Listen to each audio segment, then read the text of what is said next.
সুযোগটা দিতে চাই না। মা জানতে পারলে কি যে করবে। কিছুই করবে না। শাশুড়ি আমার কেমনে ঠিক করণ লাগবো সেটা আমার হাতে ছেড়ে দাও, আমিই দেখতেছি।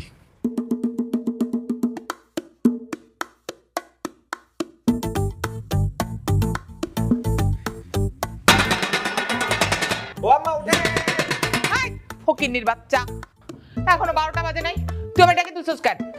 আম্মা, ঘড়িতে 12টা না বাজবে আপনার জীবনে 12টা কিন্তু বাইজা গেছে। আমার জীবনে 12টা বাজছে মানে কি? মানুষ তো আম্মা, এখন তো আমি আর ছোট লোক নাই, ফকিনের বাচ্চা নাই, আমি তখন বড় লোক হয়ে গেছি।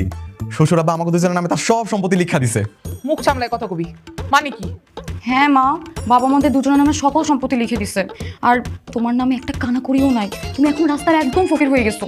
বাবা বলছে আমরা দুজন যেটা বলবো সেটাই করতে হবে। এখন আমরা দুজন বলতেছি যে তুমি বাড়ির সকল কাজ একাই করবে। আল্লাহ গো, আমি কাজ করবো মানে? আমি জীবনে কাজ করছি নাকি? আমি বাপের বাড়িও কাজ করিনি, শ্বশুর বাড়িও কাজ করি নাই। এখন আর কিচ্ছু করার নাই শাশুড়ি আম্মা, আপনার এখন সব কাজ করা লাগবো। না করলে তো আপনার না খায় শুকায় যাওয়া লাগবো।